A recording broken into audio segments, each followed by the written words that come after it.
पिछले भाग में आपने देखा कि मुखिया की बेटी कमलेश्वरी, जिसे प्यार से सभी कमला कहा करते थे, उसकी शादी एक बहुत बड़े घराने के लड़के कुलदीप से तय होती है।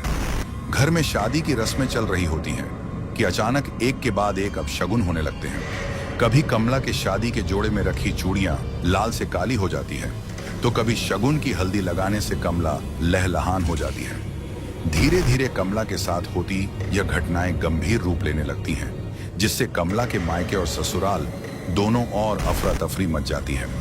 इसी अफरा तफरी के बीच किसी तरह कमला के फेरे पड़ते हैं और वह ब्याह कर कुलदीप के घर पहुंच जाती है। अब आगे कमला की मुंह दिखाई की रस्म थी। पूरी हवेली को दुल्हन की तरह सजाया गया था। कमला और कुलदीप का कमरा तो ऐसा लगता था जैसे फूलों के बगीचों में बदल गया हो। महंगे दीपदानों से मध्यम सी रोशनी फूटकर बाहर आ रही थी। दूर दूर से मंगाए गए खास तौर से सफेद और लाल फूल कमरे की खूबसूरती में चार चांद लगा रहे थे। इतने गुलाबों के बीच भी कमला का चेहरा किसी चांद की तरह चमकता नजर आ रहा था। सब कुछ बिल्कुल वैसा ही सामान्य था जैसे कि किसी भी घर में दुल्हन के आने के बाद हुआ करता है। पूरे घर में खुशी की लहर दौड़ गई थी। कुलदीप और कमला के नए जीवन की सुखद शुरुआत हो चुकी थी। धीरे धीरे एक सप्ताह बीतने को आया था। कमला के हाव भाव व्यवहार एकदम सामान्य था। शशि और कुलदीप शादी के दौरान हुई घटनाओं को एक बुरा सपना समझकर भूलने ही लगे थे कि एक दिन रात के तकरीबन 2 बजे का समय था। कुलदीप की आंखें खुली तो उसे एहसास हुआ कमला अपने बिस्तर पर नहीं है। कुलदीप बिस्तर पर लेटे लेटे कुछ मिनट तक कमला के आने का इंतजार करता है, लेकिन कमला की कोई आहट उसे सुनाई नहीं देती। चिंता की लखर अब कुलदेव के माथे पर दिखाई देने लगी थी। कुलदीप अपने बिस्तर से उतर पहले बाथरूम का दरवाजा खोलकर देखता है। बाथरूम बगल खाली पड़ा हुआ था। अब तो कुलदीप को और भी घबराहट होने लगी। कमरे का दरवाजा भी अंदर से बंद था। इसका मतलब कमला कमरे से बाहर नहीं गई थी। बहुत ध्यान से सुनने पर कुलदीप को एक अजीब सी धीमी धीमी गुनगुनाहट सुनाई पड़ने लगती है। कुलदीप धीमे कदमों से उस आवाज की ओर बढ़ता है और धड़ाम से कमरे से बालकनी तक जाने वाला दरवाजा खोल देता है। बाहर का नजारा देखकर कुलदीप का कलेजा उछलकर उसके मुंह को आ गया था। बालकनी में कमला एक डरावनी सी आवाज में सुबक रही थी। उसके लंबे घने बालों से उसका चेहरा पूरी तरह ढका हुआ था और एक एक करके अपने बाल तोड़ तोड़ कर जमीन पर फेंक रही थी। उसके सर का वह हिस्सा जहां से बाल टूटकर गिर पड़े थे, अब वो और भी बड़ा दिखाई देने लगा था। कमला, ये क्या कर रही हो? रो क्यों रही हो? क्या हुआ है तुम्हें? कमला कुलदीप के झिंझोड़ के कारण कमला एक पल को बिल्कुल शांत हो जाती है, लेकिन अगले ही पल वह अपना सर पकड़कर जोर जोर से रोने लगती है। कुलदीप को कुछ सूझ नहीं रहा था कि वह करे तो क्या करे। वो दौड़ता हुआ जाता है और अपनी मां को लेकर ऊपर आ जाता है। हे भगवान, ये क्या हो गया इसको? ये क्या किया इसने? चलो कमला, बेटा अंदर चलो। शशि जैसे ही उसके सर के नजदीक जाती है, कमला का सर देखकर उसकी चीख निकल जाती है। कमला के नोचे हुए बालों के स्थान पर सर से खून रेस रहा था और वो जगह जहां पर शादी के दिन बाल झड़ गए थे, वहां पर कीड़े रेंग रहे थे। कुलदीप, ये क्या हो रहा है बेटा? इसे मेरा तो दिमाग ही काम नहीं कर रहा। अरे कल तक तो एकदम भली चंगी थी, अब अचानक ये क्या हालत हो गई है? इसकी पता नहीं, माँ जब सोई तब तो एकदम ठीक थी। पता नहीं कब रात में उठकर यहाँ बैठ गई और तब से ही अपने बाल नोच नोच कर फेंक रही है। ऐसा करते हैं, इसे किसी डॉक्टर को दिखा लेते हैं। मुझे इसकी मानसिक हालत ठीक नहीं लग रही है। बेटा, मानसिक रोगी के सर में ऐसे रातों रात की नहीं पड़ जाते हैं। ये सब मुझे तो कुछ और ही लग रहा है। कमला अपना सर पकड़ के जोर जोर से चीख चीख कर रो रही थी, जिसे देखकर शशि और कुलदीप के हाथ पैर ढीले पड़ रहे थे।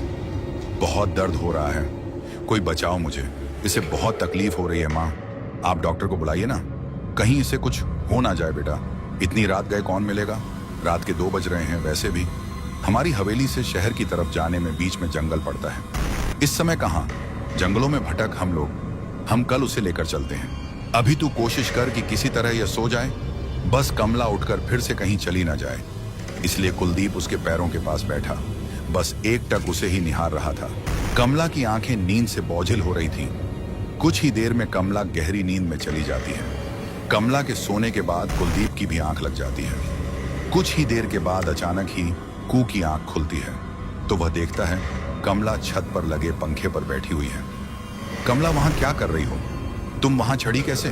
तुम कमला कुलदीप की बात सुनकर एक नजर उसकी ओर देखती है और फिर भयानक तरीके से कमरे की दीवार पर चलने लगती है।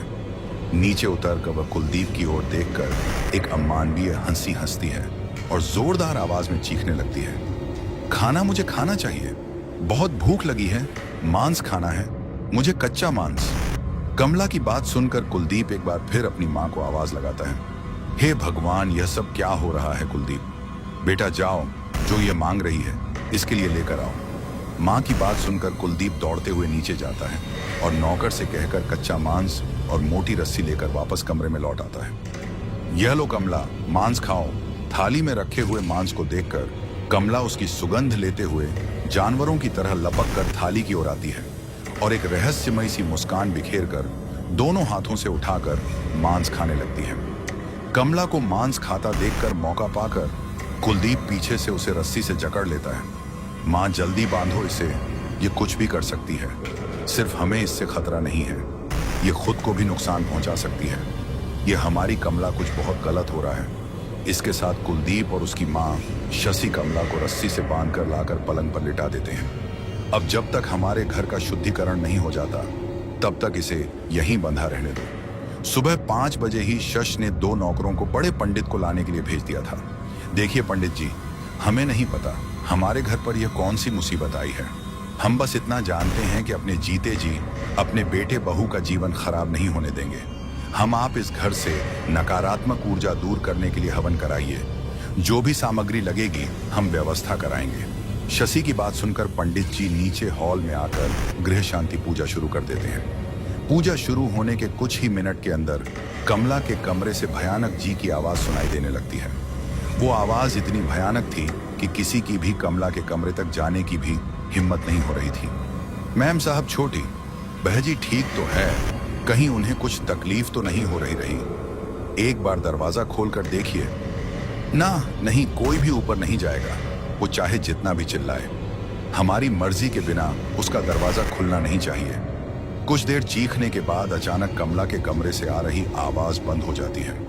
कुछ ही पल बीते होंगे कि हवेली के बाहर पहरा दे रहा एक आदमी दौड़ते हुए हवेली के अंदर आ जाता है। मैम साहब, वो बहजी क्या हुआ?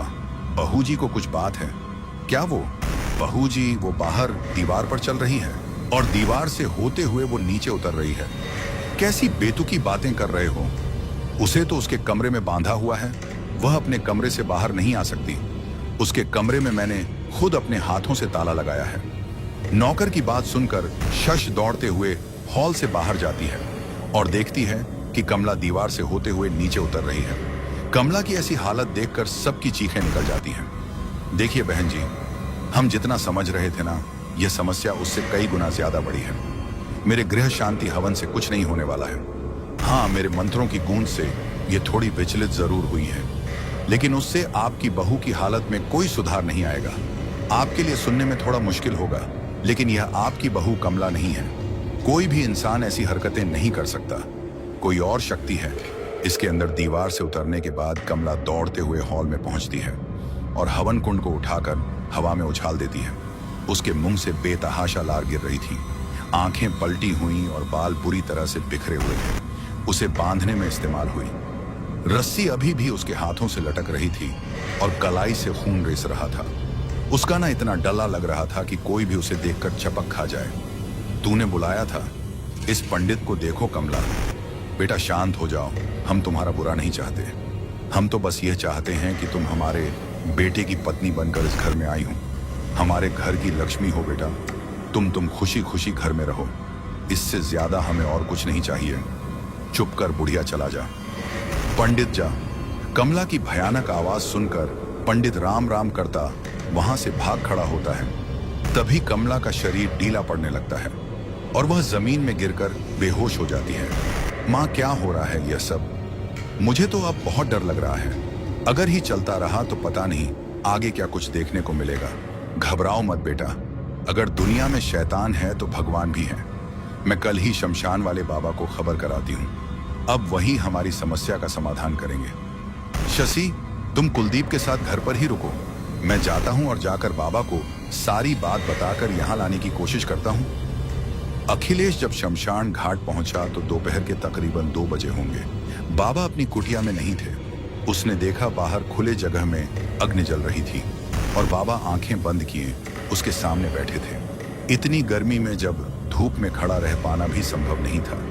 बाबा वहां अग्नि के सामने बैठे जाने कब से अपनी साधना में लीन थे। अखिलेश कुछ देर तक हाथ जोड़कर वहीं बैठा रहता है। इतनी गर्मी में खुले आसमान के नीचे बैठ पाना अखिलेश के लिए बहुत कठिन हो रहा था। तकरीबन आधे घंटे के बाद बाबा अपनी आंखें खोलते हैं तो देखते हैं कि सामने बड़ी कोठी वाली अखिलेश बाबू हाथ जोड़े उनके सामने बैठे हुए हैं। क्या समस्या है बच्चा, जो तुम इतनी भयानक गर्मी में यहां मेरी आंखें खुलने के इंतजार में बैठे हुए थे? समझ नहीं आता। बाबा कहां से शुरू करूं? मेरा एक ही बेटा है जिसका नाम कुलदीप है। तकरीबन सप्ताह भर पहले उसकी शादी रायपुर गांव के प्रधान की बेटी कमला के साथ हुई है।